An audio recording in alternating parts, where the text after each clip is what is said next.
ఈ మోడల్ చాలామందికి నచ్చకపోవచ్చు, కానీ కొందరు ఫ్యామిలీస్ ఈ యమహా బండే కావాలి, కొంచెం డీసెంట్గా లుక్ ఉన్న బండి కావాలంటే మాత్రం ఈ బైక్ని ప్రిఫర్ చేస్తారు. నమస్తే అందరికీ, నేను మీ Madhukiran. Welcome back to my YouTube channel Moto Mats. ఈరోజు నేను చేస్తున్న ఈ బైక్ రివ్యూ యమహా FZX. ఇది యమహాలో 150cc ఆల్రెడీ మనకి FZS ఉంది. ఇది రెట్రో లుకింగ్ అనమాట, అంటే ఫ్యామిలీ పర్పస్ గురించి డిజైన్ చేసింది. ఆల్రెడీ బండి వచ్చి 3 years అయిపోతుంది. స్టిల్ చిన్న చిన్న మార్పులతో మళ్ళీ 2025లో మన ముందుకు వచ్చేసింది. ఈ వీడియోలో నేను మీకు డీటెయిల్గా ఈ బండి స్పెసిఫికేషన్స్, ఒక చిన్న వాక్ అరౌండ్, ఇంకా రైడ్ రివ్యూ చేయబోతున్నా. ఈ బైక్ ఎవరికి ప్రాపర్గా సూట్ అవుతుంది అనే విషయాలు నేను మీకు వీడియో లాస్ట్లో చెప్తా. వీడియో మాత్రం ఎండ్ వరకు చూస్తుండండి.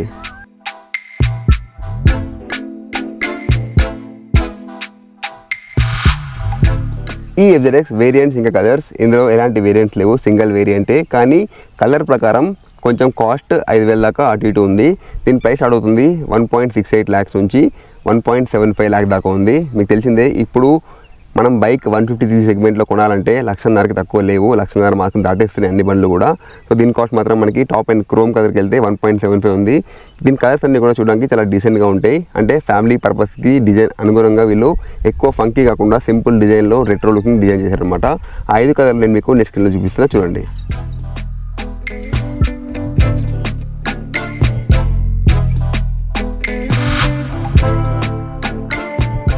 ఇప్పుడు డీటెయిల్ వాక్ అరౌండ్ స్టార్ట్ చేద్దాం. స్కై చాలా నీట్గా ఉంది, వర్షం లేదు కానీ ఎండ కూడా లేదు, ప్రశాంతంగా ఉంది. చుట్టూ కూడా నెమలి అరుపులు వినిపిస్తున్నాయి, ప్రశాంతమైన వాతావరణం. Start with the front looks. Front look చూడగానే ఒక రెట్రో లుక్ ఫీల్ అయితే వస్తుంది. Round head light. యమహాలో ఇలాంటి హెడ్ లైట్ ఎక్కువ లేవు, ఎప్పుడో మనకి RX100లో వస్తున్నాయి. ఆ తర్వాత మళ్ళీ ఈ బైక్తో ఈ రౌండ్ లైట్ని దించారు. ఇక్కడైతే మనకి కొంచెం గ్యాప్ కనబడుతుంది అనమాట, అంటే ఈ ఇన్స్ట్రుమెంట్ క్లస్టర్కి హెడ్ లైట్కి మధ్యలో గ్యాప్ ఎక్కువగా కనబడుతుంది. మనం కావాలంటే ఆఫ్టర్ మార్కెట్ చిన్న వైజర్ని ప్లాన్ చేయొచ్చు. లైట్ ఒక ప్రొజెక్టర్ ల్యాంప్ ఇచ్చారు, చుట్టూ 3 DRL ఉన్నాయన్నమాట. ఒకసారి నేను మీకు ఆన్ చేసి చూపిస్తాను. ఆన్ చేయగానే ఈ విధంగా ఈ DRL ఆన్ అయిపోతుంది. హెడ్ లైట్ ఆన్ చేయాలంటే బండిని ఆన్ చేయాలి. ఇది హై బీమ్ ఇంకా లో బీమ్. లైటింగ్ పరంగా ఎక్కువ ఇబ్బంది ఏం లేదు, కానీ ఆపోజిట్ లైట్స్ వచ్చినప్పుడు మాత్రం లైటింగ్ కొంచెం తక్కువ ఉందని ఫీలింగ్ అయితే మనకు వస్తుంది. ఇందులో లైటింగ్ చూడండి, ఈ DRL మనకి డల్ అయిపోయింది. ఎప్పుడైతే మనము హెడ్ లైట్ ఆన్ చేస్తామో అప్పుడు ఈ చుట్టూ ఉండే DRL డల్ అయిపోతుంది. ఎప్పుడైతే ఈ DRL లైటింగ్ పెంచుతామో అప్పుడు మధ్యలో ఉండే ఈ ప్రొజెక్టర్ ల్యాంప్ ఆఫ్ అయిపోతుంది. ఆ ఆప్షన్ ఇందులో ఉంది. మనకి ఏ లైటింగ్ కావాలంటే ఆ లైటింగ్ని ఆన్ చేసుకోవచ్చు. బైక్ కీ ఆన్ చేయగానే ఈ విధంగా DRL ఆన్ అవుతుంది. ఇందులో ఇచ్చింది LED ఇండికేటర్స్. పాత వర్జన్లో బల్బ్ ఇండికేటర్స్ ఉండే, ఇప్పుడు యమహాలో అన్ని బైక్స్లో కూడా ఈ విధంగా LED ఇండికేటర్స్ ఇచ్చేస్తున్నారు. అండ్ ఇక్కడ ఒక అల్యూమినియం ఫ్రేమ్ ఇచ్చారు, ఈ ఫ్రేమ్కి హెడ్ లైట్ని ఫిట్ చేశారు. అండ్ సస్పెన్షన్ విషయానికి వస్తే ఇది 41 mm టెలిస్కోపిక్ సస్పెన్షన్. ఎలాంటి మార్పు లేదు. ముందు నుంచి కూడా యమహాలో ఈ వేరియంట్స్లో ఇదే సస్పెన్షన్ని కంటిన్యూ చేస్తారు, ఎక్కువ కంప్లైంట్స్ ఏమి ఉండవు. అండ్ ఆయిల్ లీక్ ఉన్నా కానీ తక్కువ కాస్ట్లో దీన్ని రిపేర్ అయిపోతుంది. ఇది మల్టీపర్పస్ బైక్ కాబట్టి ఆఫ్ రోడింగ్ కూడా చేస్తున్నప్పుడు, అంటే ఇలాంటి మట్టి రోడ్లు వెళ్తున్నప్పుడు కూడా ఎక్కువ డస్ట్ మనం పడినప్పుడు ఈ సాక్స్ సీల్ డ్యామేజ్ కాకుండా ఈ విధంగా ఒక రబ్బర్ సాక్స్ అయితే ఇచ్చారు. ఇది చూడగానే ఇది చిన్నపాటి ఆఫ్ రోడింగ్ బైకా అనే డౌట్ అయితే వస్తుంది. మీరు కావాలంటే మీ FZS పైన కూడా దీన్ని వాడడానికి ట్రై చేసి చూడండి. అండ్ టైర్ విషయానికి వస్తే ఫ్రంట్లో మనకి ఇచ్చింది 100/80 నార్మల్ టైర్, అంటే ఇది ట్యూబ్లెస్ టైరే. వెనకాల ఇచ్చింది మాత్రం రేడియల్ టైర్ మీకు చూపిస్తాను. ఇది 140/60 రేడియల్ టైర్. రెండు కూడా డ్యూయల్ పర్పస్ టైర్స్ ఇచ్చారు. నా FZSలో కూడా నేను ఇవే టైర్స్ని వాడాను. అంటే చిన్నపాటి ఆఫ్ రోడింగ్ కూడా చేసినప్పుడు మనకి ఎక్కువగా స్కిడ్ అవ్వకుండా, ఇబ్బంది కాకుండా ఉంటుందన్నమాట. ఫ్రంట్ అండ్ రేర్ రెండు కూడా 17 inch అలాయ్ వీల్స్ ఉన్నాయి. ఈ విధంగా మల్టీ స్పోక్ అలాయ్ వీల్స్ చూడడానికి చాలా డీసెంట్గా ఉంటుంది. అండ్ బ్రేక్ విషయానికి వస్తే ఇందులో ఇచ్చింది 282 mm disc brake with single channel ABS. ఇందులో ఇచ్చింది బైబ్రేడ్ డ్యూయల్ పిస్టన్ క్యాలిపర్. వెనకాల మాత్రం 230 mm డిస్క్ బ్రేక్ ఉంది. ఇందులో ఇచ్చింది single piston caliper from Nissin company. Okay, so అదనమాట బ్రేక్స్ ఇంకా టైర్స్ గురించి. అండ్ ఒకసారి మనం సైడ్ ప్రొఫైల్కి వెళ్ళినట్లయితే బండి పెద్ద హెవీగా ఏమి ఉండదు, చూడడానికి చాలా సింపుల్గా ఉంటుంది. దీని ఇంజన్ విషయానికి వస్తే ఇది 149cc single cylinder air cooled engine with single spark plug. ఇది 2025లో కొత్తగా అప్డేట్ అయ్యి వచ్చిన ఇంజన్. ఇది ప్రొడ్యూస్ చేసే maximum power 12.2 bhp at 7500 rpm. Torque విషయానికి వస్తే 13.3 Nm టార్క్ at 5500 rpm. ఈ బండి ఇంకా FZS అన్నీ కూడా స్పెసిఫికేషన్ సేమ్ ఉంటాయి. ఇందులో మనకి ఇచ్చింది 5-speed manual gear box. Engine పరంగా ఎక్కువ ఇబ్బందులు అయితే ఏమి ఉండవు లాంగ్ రన్లో కూడా.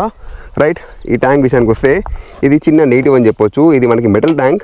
That is a good thing. కానీ దీని కెపాసిటీ మాత్రం ఓన్లీ 10 లీటర్స్ మాత్రమే ఉంది. ఈ బండి total weight 139 kgs, ground clearance చూసినట్లయితే 165 mm ఉంది. ఇది ఫ్యామిలీకి ప్రాపర్ అని చెప్పాయి కదా, చూడండి సీటింగ్ ఎంత నీట్గా ఉంది, మంచి కుషనింగ్ ఉంది with proper flat seat. Okay, seat length ఎక్కువగా లేదు, బట్ స్టిల్ ఫ్యామిలీకి ఇది కొంచెం కంఫర్ట్గా ఉంటుంది. దీనిలో ఫ్యామిలీ ఫుటేజ్ కావాలంటే అడిషనల్ యాక్సెసరీలో తీసుకోవాల్సి వస్తుంది. అండ్ ట్యాంక్ పైన ఈ విధంగా ఒక 3D ఎంబ్లెమ్ ఉంది, FZX, చూడడానికి చాలా ప్రీమియం ఉంది లుక్. దెన్ ఈ ఫుట్రెస్ట్ అన్నీ కూడా ఎలాంటి మార్పు లేదు, ఇది పాత డిజైన్నే క్యారీ చేస్తున్నారు. నేను ఎప్పుడూ 13 years బ్యాక్ కొన్న నా బైక్కి ఇప్పటికీ ఎలాంటి తేడా అయితే ఏముండవు. ఇది rectangular swing arm and 7 step adjustable monocross suspension. టైర్కి ఈ విధంగా ఒక ప్లాస్టిక్ టైర్ హగ్గర్ని ఇచ్చారు. ఇంజన్ ప్రొటెక్షన్ గురించి ఒక మెటల్ బ్యాస్ ప్లేట్ ఇచ్చారు. రైట్, కింద నుంచి చిన్న చిన్న రాళ్ళు వచ్చి కొట్టినా ఏం కాకుండా ఇది మనకి కొద్ది వరకు కాపాడుతుంది. రైట్, ఒకసారి రేర్ సెక్షన్ చూద్దాం.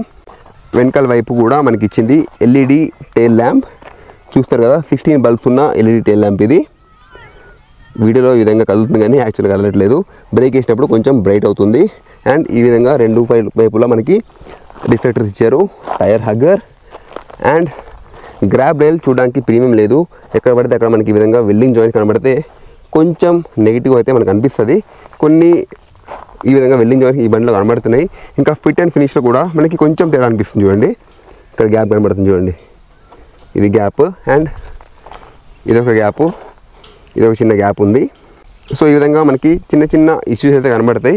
అంటే ఈ మెటల్ ట్యాంక్ పైన ఈ ప్లాస్టిక్ని పెట్టినప్పుడు కొంచెం గ్యాప్స్ అయితే కనబడతాయి. ఇంకా దీని మీద వచ్చిన ఈ బ్లాక్ కలర్ స్క్రూస్ ఏవైతే ఉన్నాయో ఇది కలర్ షేడ్ అయిన తర్వాత కొంచెం మనకి ఆడ్ కనబడుతుంది. దీనిపైన ఒక ప్లాస్టిక్ క్యాప్ ఇస్తే బాగుంటుండే. దీని పెట్రోల్ ట్యాంక్ చూడండి, FZSలో అయితే కనెక్టెడ్ ఇది ఇచ్చారు, మాత్రం ఈ విధంగా బయటకు వచ్చేస్తుంది. ఇది పాత మోడలే. కీ మనకి ఇక్కడ ఇచ్చారు. ఇన్స్ట్రుమెంట్ క్లస్టర్ ఆన్ చేయగానే నెగిటివ్ LCD డిస్ప్లే, అక్కడ ఇందులో నేనే కనబడుతున్నాను. లైటింగ్లో ఇదే ప్రాబ్లం ఈ డిస్ప్లేతోని. లెఫ్ట్ వైపు RPM ఇచ్చారు, ఇక్కడ స్పీడ్ క్లాక్ ఉంది, 2 ట్రిప్ మీటర్స్ ఉన్నాయి. ఇంకా ట్రాక్షన్ కంట్రోల్ ఆన్ ఆఫ్ చేసుకోవచ్చు ఇక్కడ నుంచి. ఇందులో ట్రాక్షన్ కంట్రోల్ ఉంది కదా, మీకు చెప్పడం మర్చిపోయాను. ఇక్కడ ఫ్యూల్ వస్తుంది అంతే, ఎక్కువగా చెప్పడానికి ఏం లేవు. స్విచ్ క్వాలిటీ కూడా జస్ట్ ఓకే, ఎక్కువ ప్రీమియం అయితే ఏం లేదు, నార్మల్గానే ఉన్నాయి. చెప్పే కదా ఎల్ఈడీని మనం ఇక్కడ నుంచి ఆన్ చేసుకోవచ్చు, ఎల్ఈడీ డిఆర్ఎల్ని ఇక్కడ నుంచి ఆన్ ఆఫ్ చేసుకోవచ్చు. అంటే బ్రైట్ ఇంకా లోవర్ బ్రైట్ అనమాట. ఇక్కడ కిల్ స్విచ్, ఇక్కడ నుంచి engine turn on. Switch quality మాత్రం జస్ట్ నార్మల్ ఉంది. ఇక్కడ మనకి ఈ సాకెట్ ఇచ్చేది చూడండి, ఇది 12 volt సాకెట్.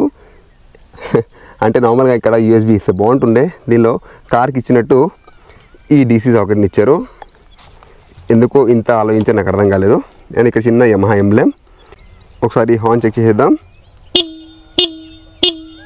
బాగా లౌడ్గా ఉంది. వెనకాల రేర్ సీట్ తీస్తే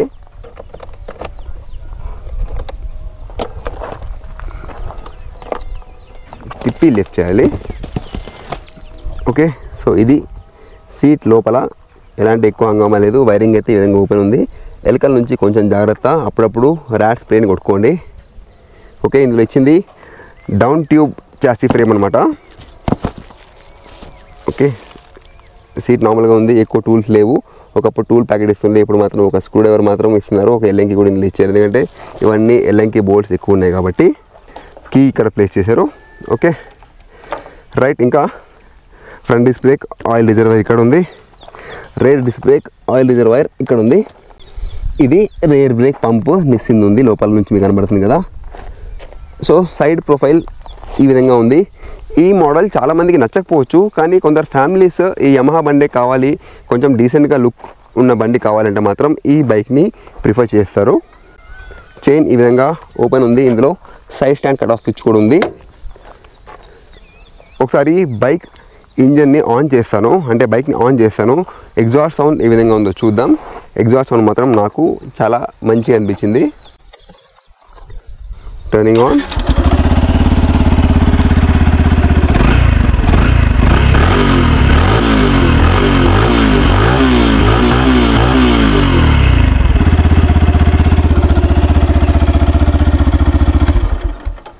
ఎగ్జాస్ట్ నోట్ అయితే మంచిగా అనిపించింది. సో అదనమాట ఒక చిన్న వాక్ అరౌండ్. ఇప్పుడు మనం నెక్స్ట్ రైడ్ రివ్యూకి వెళ్దాం. నేను ఏమైనా మిస్ అయ్యి ఉంటే కింద కమెంట్ సెక్షన్లో అడగండి, నేను ప్రతి కమెంట్కి డెఫినెట్లీ రిప్లై అయితే ఇస్తాను. Let's start our ride review. ఇది జహీరాబాద్లో ఉన్న యమహా షోరూమ్ SM మోటార్స్. దీని గురించి కొన్ని విషయాలు చెప్తా చూడండి. వీళ్ళు మన జహీరాబాద్లో కొత్తగా యమహా ఆథరైజ్డ్ డీలర్షిప్ని తీసుకున్నారు. మన సర్వీస్ కూడా ఇక్కడే అందుబాటులో ఉంది.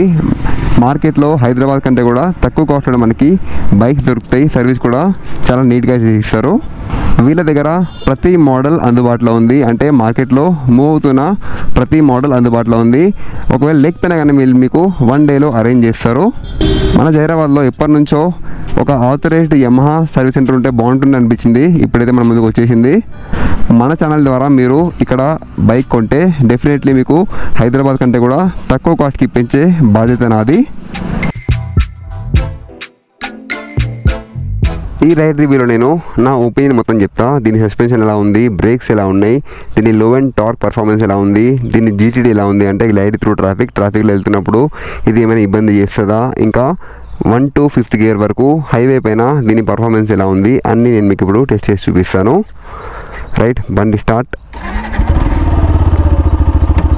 చూడండి, సైడ్ స్టాండ్ వేస్తున్నాను. Right, safety feature by default ఇప్పుడు అన్ని బైక్స్లో ఈ ఫీచర్ని అయితే ఇస్తున్నారు. ఓకే, ఫస్ట్ గేర్లో బండి ఉంది. ఈ నెగిటివ్ LCD డిస్ప్లే అయితే ఉందో ఎక్కువ లైటింగ్ ఉన్నప్పుడు కొంచెం మనకి కనబడదు, ఆ ఇబ్బంది అయితే ఉంటుంది. తొందరలో దీనిలో కూడా కలర్ TFT స్క్రీన్ వచ్చేయచ్చు. ఆల్రెడీ FZSలో వచ్చేసింది, హైబ్రిడ్ అంటే స్మార్ట్ హైబ్రిడ్ మోడల్లో. చిన్న స్పీడ్ బ్రేకర్. రైట్, ఫస్ట్ గేర్లో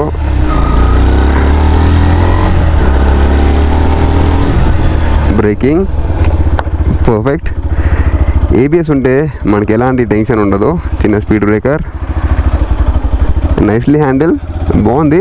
అంటే యమహా FZSలో వాడింది మొత్తం సేమే, సస్పెన్షన్లో ఎలాంటి మార్పు లేదు. కాబట్టి ఆ రివ్యూలో చెప్పిందే ఈ రివ్యూలో కూడా సేమ్ వస్తుంది. కానీ కొంచెం బండి డిజైన్ వల్ల డైనామిక్స్ కొంచెం మారుతాయి అంతే. దీని ఎగ్జాస్ట్ మాత్రం బాగుంది. కంపారిటివ్లీ FZSతో కంపేర్ చేస్తే ఈ Xలో కొంచెం ఎగ్జాస్ట్ నోట్ నీట్గా ఉంది. ఇది ఒక పెద్ద speed breaker. Let's see, nicely handle. Seat ఇందులో సాఫ్టర్ ఉంది. అదే మనం FZSలో చూస్తే కొంచెం హార్డ్ అయితే ఉంది. కంపారిటివ్లీ ఇది బాగుంది సీట్. అందుకే ఫ్యామిలీకి బాగుంటుందని చెప్తున్నా అప్పటి నుంచి. సీట్ లెంత్ కొంచెం తక్కువ అనిపిస్తుంది. అంటే ఇద్దరు పిల్లలు, భార్య ఎక్కించుకొని వెళ్తే ఇబ్బంది అవుతుంది, ఒక్కరైతే పర్లేదు. మళ్ళీ పెద్ద స్పీడ్ బ్రేకర్. సరే, బండిని రేస్ చేసి సడన్ బ్రేక్ వేద్దాం. Front brake excellent, nice. సస్పెన్షన్లో నో కంప్లైంట్స్. ఒకసారి రేర్ బ్రేక్, నైస్ ఫీడ్బ్యాక్. నేను FZ25 వాడుతుంటే అందులో రేర్ బ్రేక్ వేస్తే భయం వేసేది నాకు, అంటే ఎక్కువగా స్కిడ్ అయ్యేది. ఇదిగోండి, గ్లైడ్ త్రూ ట్రాఫిక్ ఫస్ట్ గేర్లో వెళ్తున్నాం మనము. అంటే రేస్ చేయకుండా బండి వెళ్తుందా లేదా అని అంతే. ఇప్పుడు సెకండ్ గేర్ వేస్తున్నా.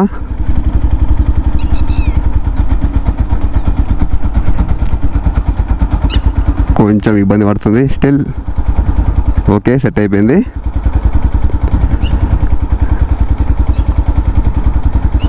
ఓకే, ట్రాఫిక్లో కూడా ఈ మినిమం బండి టార్క్ అయితే బండి లాక్కెళ్ళిపోతుంది. థర్డ్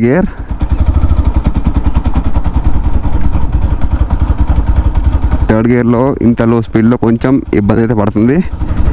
స్టిల్ ఓకే, ఎక్కువ ఇబ్బంది ఏం లేదు. దీని లో అండ్ టార్క్ కూడా బాగానే ఉంది. చిన్న అప్పు ఎక్కాం కాబట్టి కొంచెం డుక్కు అంటుంది, కానీ నేను ఆల్రెడీ టెస్ట్ చేసా, మంచిగా అనిపించింది నాకు. బండి పికప్ మాత్రం చాలా బాగుంది. థర్డ్ గేర్ ఇది. Fourth gear dual breaking. బండి ఎలాంటి స్కిడ్ కాలేదు, పర్ఫెక్ట్గా ఆపింది. ఇప్పుడు ఈ హైవే పైన ప్రతి గేర్లో పర్ఫార్మెన్స్ ఎలా ఉందో చూద్దాం. Starting with the first gear. 7000 RPM దగ్గర వెళ్తున్నాను. Second gear, third gear. బండి పవర్ మాత్రం చాలా ఫాస్ట్గా అందుకుంటుంది. ఇది టాప్ గేర్. దీనికి మిర్రర్స్ లేవు, ఇది షోరూమ్ బండి కాబట్టి కొంచెం పక్కన పెట్టినాం. ఇది మ్యాక్స్ ఆర్పిఎంలో స్పీడ్ అందుకోవడానికి కొంచెం ఇబ్బంది అయితే పడుతుంది. ఈ స్పీడ్లో సడన్ బ్రేక్ అయితే ఒకసారి.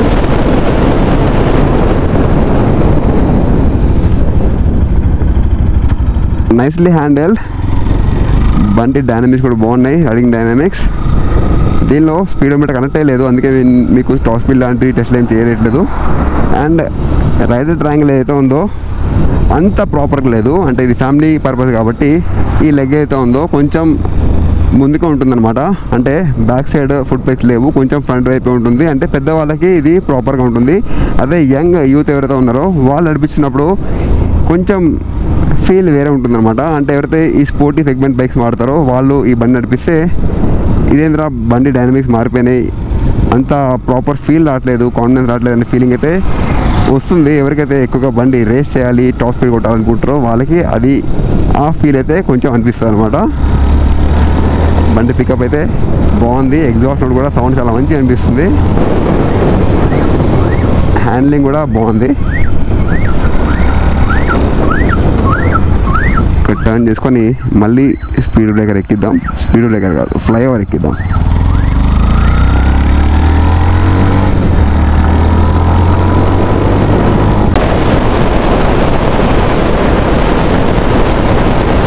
నైస్ రైడ్ ఫీల్ మాత్రం చాలా డీసెంట్గా ఉంది. నా లెగ్స్ కొంచెం దీని మీద స్లిప్ అవుతున్నాయి, అంటే ఈ ట్యాంక్కి ప్రాపర్గా లెగ్స్ టక్కిన్ అవ్వట్లేదు. లాంగ్ వెళ్తున్నప్పుడు కొంచెం ఈ ఫీల్ ఏదైతే ఉంటుందో ఇది జరగకుండా పట్టుకొని ఉంటే మనకి కొంచెం కంఫర్టబుల్గా ఉంటుంది. కాబట్టి ఇక్కడ నాకు కొంచెం ఇబ్బంది అయితే అనిపించింది. మనం మన స్పోర్టీ బండి నడిపించిన తర్వాత ఈ బండి నడిపిస్తే డిఫరెన్స్ అయితే డెఫినెట్లీ అనిపిస్తుంది మనకి. మిర్రర్స్ లేవు, వెనకాల తిరిగి చూసుకొని బండిని తిప్పుకోవాలి. రైడ్ ఫీల్ మాత్రం చాలా నింబల్ ఉంది, నీట్గా అనిపిస్తుంది.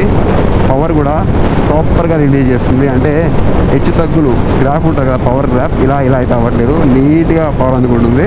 మీకు ఈ బండి గురించి ఇంకా డీటెయిల్గా తెలుసుకోవాలంటే అన్న ఫ్రెండ్ ఉన్నారు NH మోటో, తను ఈ బైక్ని లాస్ట్ 3 years నుంచి 3-4 years అయిపోయింది అని ఓన్ చేసి.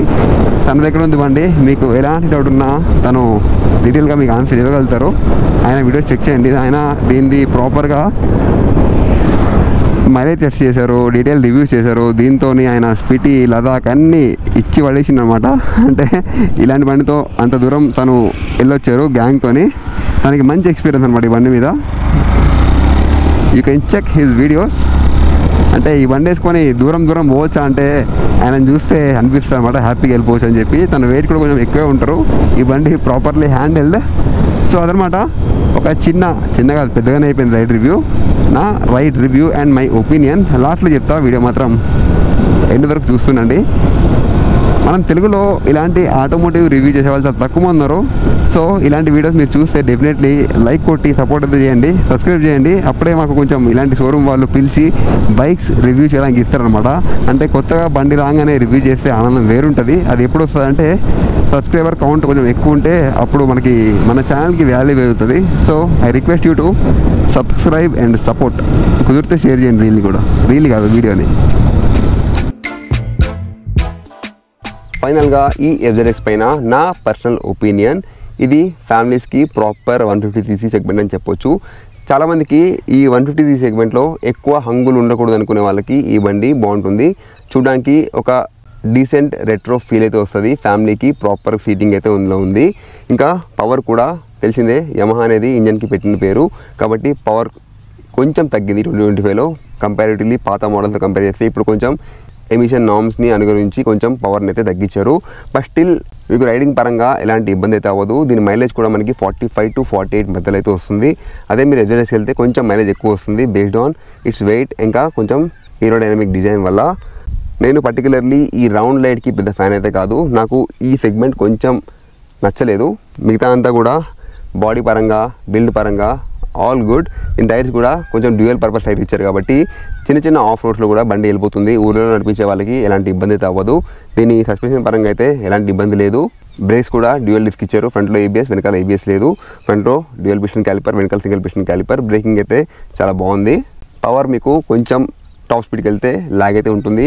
అది అంతకన్నా ఇప్పుడు వచ్చిన ఈ కొత్త ఎమిషన్ నార్మ్స్ పరంగా ఎక్కువ అయితే ఎక్స్పెక్ట్ చేయలేము. సో అదనమాట నా ఒపీనియన్ ఆన్ దిస్ బైక్. మీరు నచ్చితే డెఫినెట్లీ ఒకసారి షోరూమ్కి వెళ్ళి టెస్ట్ డ్రైవ్ చేసిన తర్వాతనే బైక్ని కొనాలా వద్దా అనే డిసిజన్ తీసుకోండి. ఏ రివ్యూ కూడా చూసేసి మీరు బండి కొనేయాలని అయితే డిసైడ్ అవ్వకండి. సో ఇక్కడతో నేను ఈ వీడియో ఎండ్ చేస్తున్నా. దీనికి కాంపిటీషన్ చెప్పలే కదా, దీనికి పెద్ద కాంపిటీటర్ ఎవరు లేరు. అంటే ఇలా లుక్ కనబడే కాంపిటీటర్స్ ఎవరు లేరు. మనకి రాయల్ ఎన్ఫీల్డ్లో హంటర్ 350 ఉంది. కాస్ట్ కొంచెం ఎక్కువ అయిపోతుంది. అది కూడా చూడడానికి బాగుంటుంది, ఫ్యామిలీస్ కూడా బాగుంటుంది. కానీ ఈ సెగ్మెంట్లో మాత్రం ఈ బైక్కి ఎక్కువ కాంపిటీషన్ అయితే లేదు. మీరు కొంచెం రెట్రో లుకింగ్ కావాలంటే ఈ బండి తీసుకోవచ్చు. రైట్, ఇక్కడతో వీడియో ఎండ్ చేస్తున్నా. మళ్ళీ మంచి బైక్ రివ్యూస్, కార్ రివ్యూస్, ఇంకా ప్రోడక్ట్ రివ్యూస్తో కలుసుకుందాం. భారత్ మాతకి జై, జై హింద్. ఈ FZX కాస్ట్ ఇంకా కలర్స్ ఇది మనకి తెలంగాణ. సో దీని కాస్ట్ ఆ విధంగా ఉంది. దీని కలర్స్ మాత్రం చూడడానికి ఇక్కడ